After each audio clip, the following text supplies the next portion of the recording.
If you can install tile, you can install a heated floor. Laticrete Strata Heat. The thermostat with the sensor. There's another sensor in here. So we get two sensors. Comes in 2x4 sheets or a roll of 150. So I'm going to show you exactly how to install all of this. And inside the manual, this is the page that you're going to need to record all your testing. You're going to need a multimeter. Okay, so the two sensors and the wire to test. So these wires come in both 120 and 240 volts. You want to make sure you have the correct circuit. Always to be installed on a dedicated breaker. Grab your leads and read the resistance on here is 15.6 ohms. That's what we're going to test. And you're going to test this 3 times. Once when you take it out of the box, once when you put it in the mat, and once when you install the tile. See here, 15.6, and it has also the model number on there. And you're going to find that model number, and here's the chart. So I'm just going to mark that, which is this one here. The reading on here is 15.6 within this range here, 14.8 to 16.4. So let's test it. So I'm going to set my multimeter on 200. Connect one to one side, one to the other side. See what my reading is. 16. And it has to be between 14.8 and 16.4. So I'm within that range, so I'm good. So I'm going to record my readings on this page. On this page, you cut this out and you send it to Laticrete for your warranty. Installation resistance. Set your meter to the alarm. So if you put one on one lead and the other, no beeping. Depending on your meter, the reading will either be I or OL to indicate there's no grounding of the ground wire to the leads.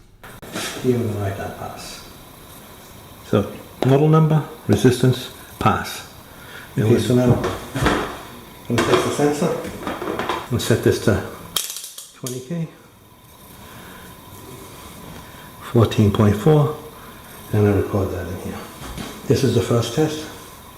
Now I'm going to put down all my mat. I'm going to put in the wall, in the wire. I'm going to test it again, but you don't need to record it. Then once the tile's installed, we'll test it again, and then this is where we record the final numbers. Because this is plywood or wood subfloor, we're going to need to use the proper thinset. Laticrete 254 Platinum, which is a very high quality thinset.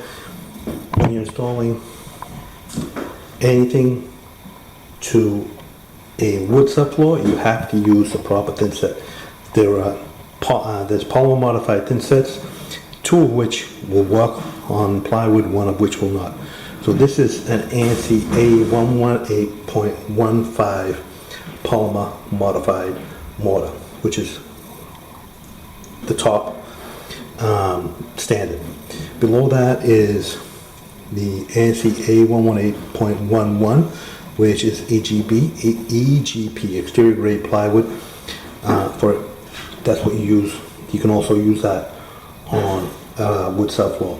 What you can't use is an ANSI A118.4 thinset. That's a polymer modified mortar, but it is not rated for plywood subfloors. It won't stick to it. So you got to use a good quality A118.11 or A118.15 thinset. Important that the floor be clean and free of dust, so that you make sure that the thinset is sticking to the floor and not to the dust. So what I'm going to do is I'm going to vacuum and make sure I just get as much dust as I can, and then before I install the membrane, I'm gonna wipe it down with a damp cloth and clean it off that way as well. And that does two things. It gives the plywood a shrink, so it doesn't suck the moisture right out of the thinset, and it cleans the floor. For the thinset to adhere properly and to get a good bond, you need to have a clean subfloor. That means you vacuum as well as dampen with a sponge. You don't want the seams of the uncoupling mat lining up with the seams of the plywood underlayment. So you want to make sure you leave a space on either side. You don't want to cut it tight. This is a heating system. It will extend the contractor. Put these together. We'll try and make these pucks line up. You don't want it like that, because then it makes it harder to run the wire. So you want to try and make these line up.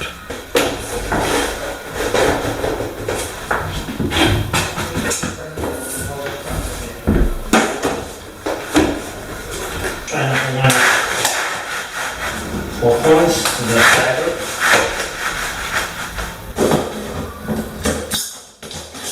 All cut in. Now it's time to cement it down. Okay, so the recommended trowel is 1/4 by 3/16 V-notch. I don't have one of those, so I'm just going to use a 1/4 by 1/4.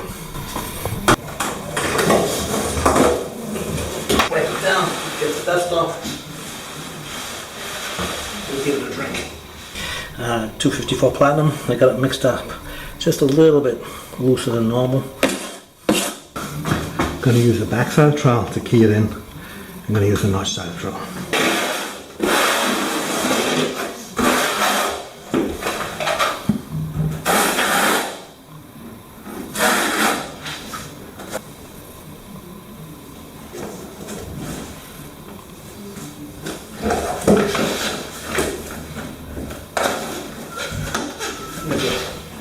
A wooden float to push it in. That's very good transfer. So this actually uncouples your floor like a regular uncoupling membrane. So I'm getting ready to put the wire in. So this is the cold side that goes in the wall, and this is the cold splice, and this is the hot side. All this, the blue is. So this has to be in the mat. I'm going to show you how to do that in a second.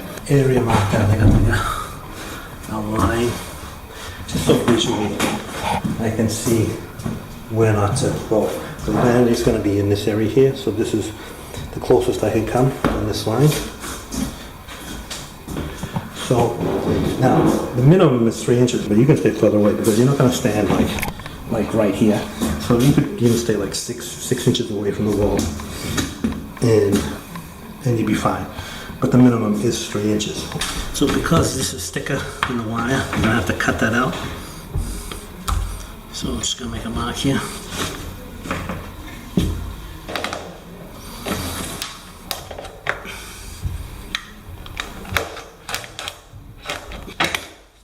I'm gonna snake this in afterwards. So if you push the wire into the lugs with your fingers are going to get sore after a while. But I use a plastic speed square to help me push it in, or you can use a float or even a wooden trowel. You don't want to use something that could possibly cut or damage the wire, like a trowel.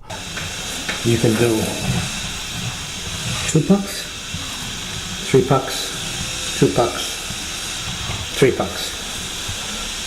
Or you can do 3, 3, 3, or you can do 4, 4, 4. When you put the probe in, if you do a 2, 3, goes in the middle of the 3. So these are the options we have.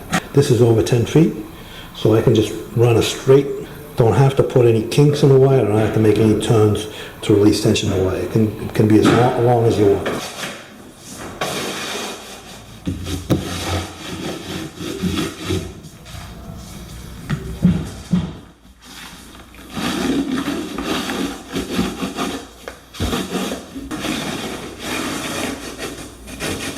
So this little white marker here on the wire, that tells you that you're halfway the length of the wire. So you just take a quick look around. This is the area that I got done, and that's the area I need to get done. So I look like I'm actually in pretty good shape as far as the amount of wire. You can always just pull it up and reconfigure it if you have to. This is a little bit fatter as well, so I'm gonna mark it and cut that out. Wire all down. So the sensors have to be at least 6 inches in. So I'm going to actually put it a couple feet in. So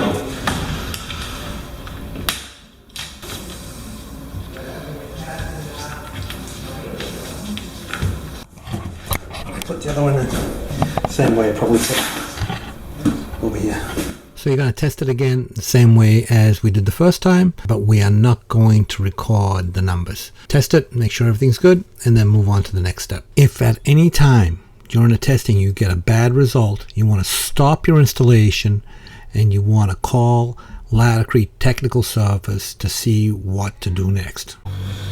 Okay, so this is a very important point, regardless of whether you're installing a heated floor or not. When you cut your tile, there's no baseboard on the walls here. I suggest if there is, you take it off. So just cut your tile away from the wall, leave a gap, leave room for movement. As long as the baseboard covers the gap, you're good.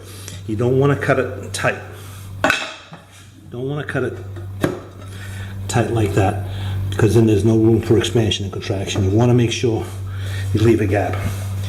If the baseboard is on, the baseboard is already on, then you are going to have to leave a soft joint. So you're going to leave a gap between the baseboard and the tile, and then you're going to silicone that so that the tile can expand and contract, especially true when you have a heated floor. Also, they have an additive for the mortar. They call it the thermal pack. And this actually reduces heating cycle times, wire transfer heat quicker, shutting down system sooner, reducing energy costs by 15%. So this thermal pack will reduce your energy costs by 15% and increase the efficiency. So I'm actually not going to use this, and the reason for that is because when you mix this with your mortar, even if it's a white mortar, it's going to turn it black. Use this as if you're using like a Carrara marble or a marble. Marble, you always use light colored. You always use white thinset. Carrara marble is translucent. It doesn't mean it's transparent. It just means if you put a light behind the tile and you shine it through, you're going to see the light through the tile. So that the color of the thinset is important when you're doing marble tile. So you don't want to use this if you're doing a marble tile or a natural stone tile. But if you've got like a darker tile and you're using darker grout, this is great. I would recommend the use of this. I'm just not going to use it in this case because of the situation I have. So you're going to install your tile how you normally would, be it a large format tile or a smaller tile. The uncoupling mat works like any other uncoupling mat. The only difference is that it has a wire in it. So just keep that in mind when you're installing a tile. I don't ever use any special trowels. I just use the normal trowels that I have because the wire is below the pucks or the castellations. So you're really not going to damage them. But if you feel more comfortable, you can get a plastic trowel. I, however, just always use my regular trowel.